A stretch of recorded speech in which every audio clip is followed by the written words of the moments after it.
Halo semua, pada video kali ini kita akan melanjutkan pembahasan MIPA Kimia Subbidang Kimia Organik tahap 2 atau tingkat wilayah tahun 2019.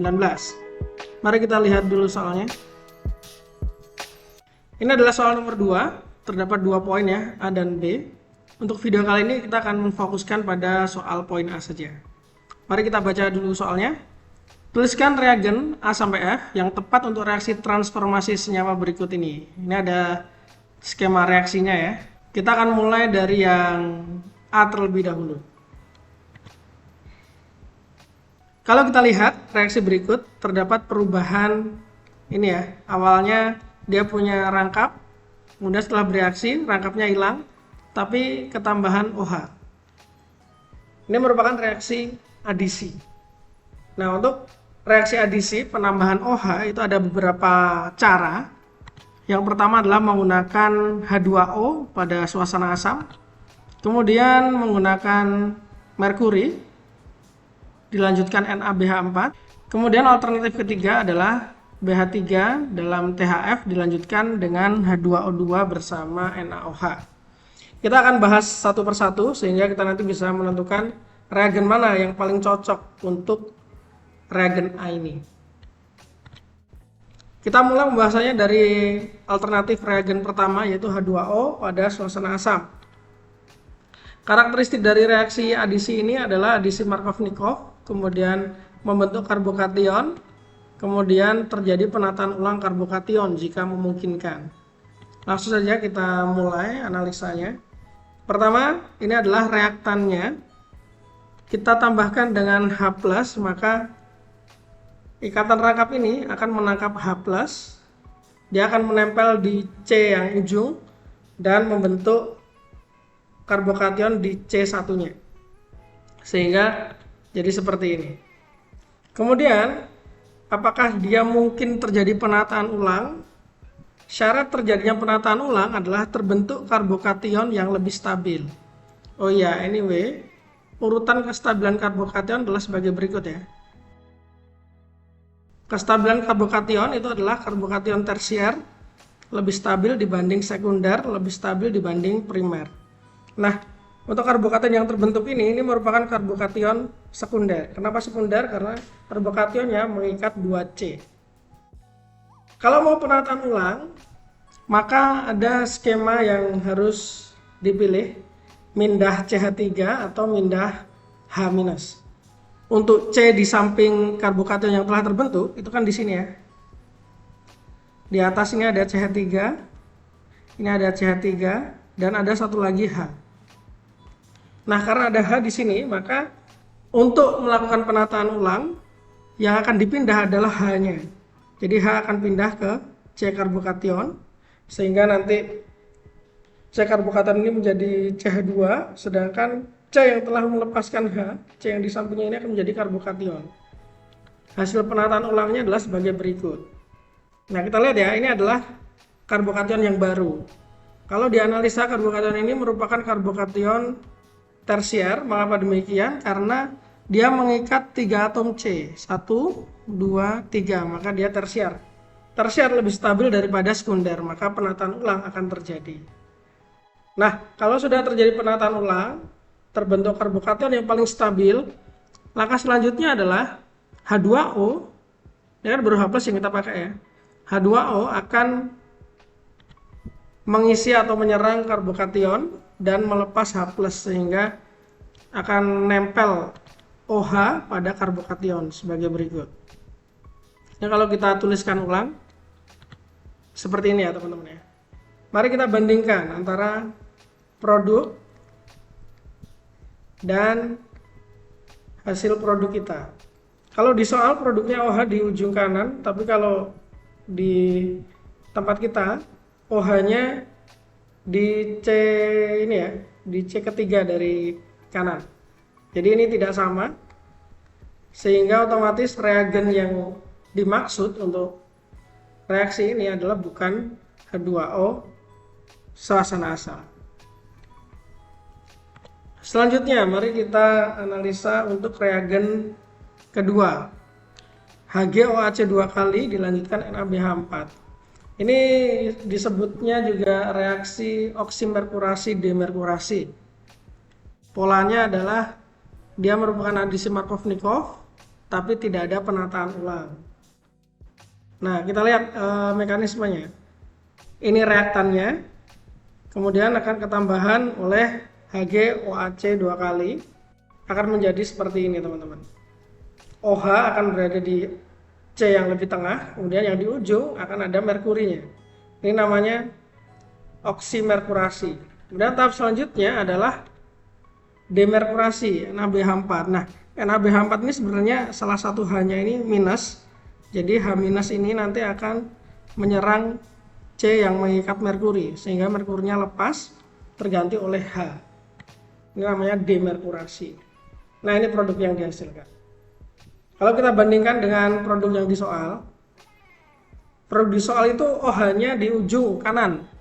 Tapi kalau produk yang ini, oksimerkurasi demerkurasi ini, OH-nya terletak di C kedua dari kanan. Berarti ini bukan juga ya. Bukan pakai HgOAc 2 kali. Berarti tersisa opsi ketiga. BH3 dalam tetrahidrofuran atau THF dilanjutkan dengan H2O2 bersama NaOH. Ini karakteristiknya adalah adisi anti-Markovnikov. Kemudian mekanismenya akan ada pembentukan alkil borana. Mari kita mulai saja. Ini adalah alkenanya, reaktan kita. Dia akan bereaksi dengan BH3. Ikatan rangkapnya akan nyerang B, kemudian H ini akan nempel di C yang lebih tengah. Begini teman-teman. Sehingga hasilnya adalah sebagai berikut. Selanjutnya, setelah terbentuk alkil borana, nah ini adalah alkil borana ya. BH2 ini akan tersubstitusi oleh NaOH dan H2O2. Jadinya BH2 ini akan berubah menjadi OH. So, kalau kita bandingkan produk yang kita hasilkan dengan produk yang di soal, letak OH-nya sama ya, sama-sama di ujung kanan. Jadi reagen A yang paling tepat adalah BH3 dalam THF dilanjutkan dengan H2O2 bersama NaOH. Reagen A ketemu.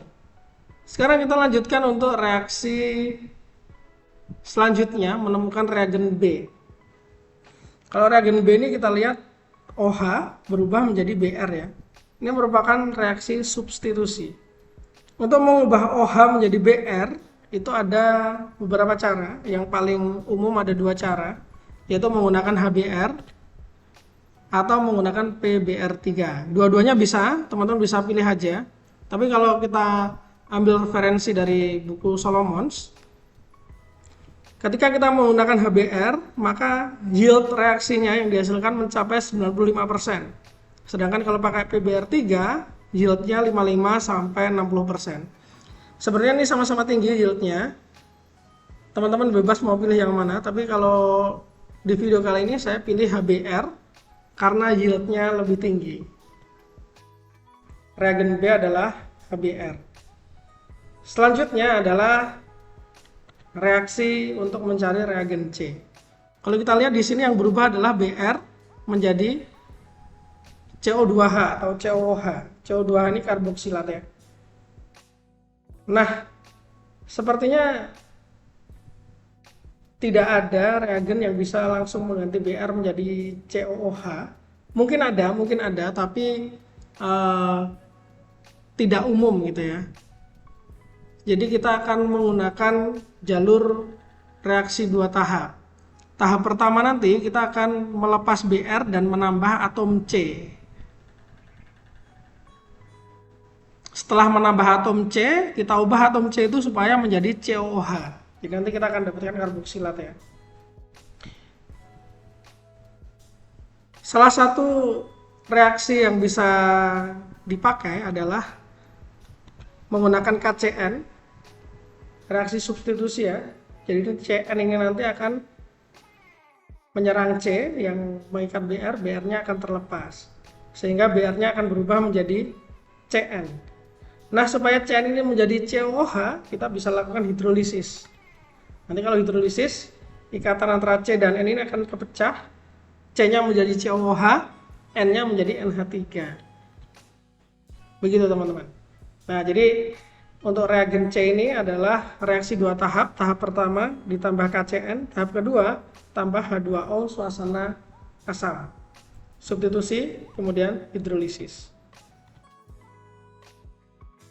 Kalau teman-teman bisa menemukan jalur reaksi yang lain untuk di C, boleh ya. Jadi ini tidak mutlak jawabannya. Teman-teman boleh pakai yang lain. Kalau teman-teman tahu jalur reaksi yang lain, bisa tuliskan atau sharing di kolom komentar ya. Kita lanjutkan untuk reaksi yang D, mencari reagen D. Ini kan karboksilat berubah jadi alkohol. Ini merupakan reaksi reduksi ya teman-teman ya. Nah, untuk reagen dari reaksi reduksi itu ada beberapa. Yang pertama NaBH4, kemudian dibal-H atau diisobutil aluminium hidrida. Ada juga LiAlH4 atau lithium aluminium hidrida. Nah, masing-masing reagen ini punya karakteristik masing-masing. NaBH4 itu karakteristiknya adalah dia mengubah aldehid menjadi alkohol primer. Atau dia bisa mengubah keton menjadi alkohol sekunder. Kalau dibal-H ini karakteristiknya adalah mengubah karboksilat CO2H menjadi aldehid. Kalau LiAlH4 dia mengubah karboksilat menjadi alkohol primer. Nah, sekarang mari kita lihat lagi di soal.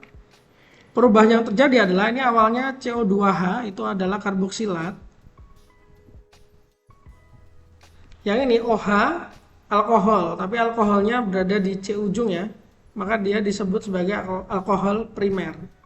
Nah, karboksilat menjadi alkohol primer yang paling sesuai adalah LiAlH4. Jadi reagen D itu adalah LiAlH4. Reagen D sudah ketemu, sekarang kita pindah ke reagen E. Kalau tadi reaksi reagen D itu adalah reduksi, sekarang reaksinya adalah oksidasi. Dari mana tahu ini? Awalnya OH, alkohol menjadi aldehid. Nah, untuk reagen oksidasi itu ada beberapa alternatif ya. Yang pertama ada PCC atau piridin klorokromat, kemudian ada KMNO4 dan H2CrO4. Masing-masing punya karakteristiknya. Kalau PCC itu karakteristiknya adalah mengubah alkohol primer menjadi aldehid atau mengubah alkohol sekunder menjadi keton. Sedangkan KMNO4 ini karakteristiknya adalah mengubah alkohol primer menjadi karboksilat. Begitupun H2CrO4 mengubah alkohol primer menjadi karboksilat. Kita lihat di soal. Di soal ini alkoholnya adalah alkohol primer.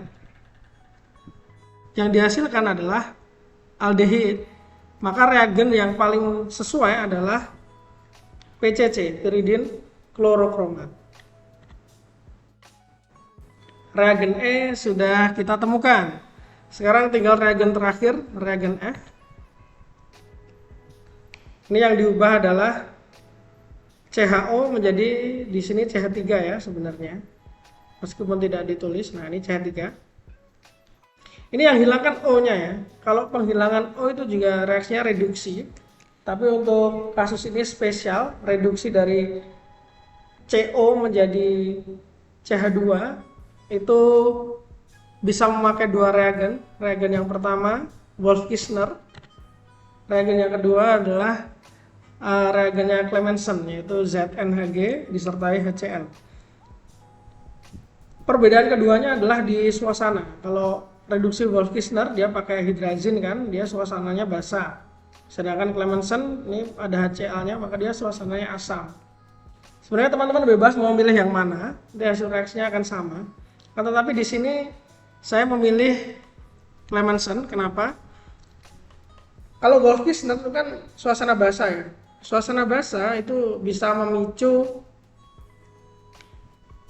H alfa atau H yang saya tulis ini terlepas sehingga akan memicu reaksi kondensasi aldol. Jadi ada kemungkinan untuk memperkecil yieldnya, meskipun ini akan tetap terbentuk ya. Jadi di video ini saya lebih memilih reduksi Clemmensen. Oke, kita sudah dapat reagen A, reagen B, reagen C, reagen D, reagen E, dan reagen F. Mungkin itu aja dari saya. Kalau teman-teman punya ide reagen yang lain, bisa share di kolom komentar di bawah. Thank you sudah menonton. See you on the next video. Dah.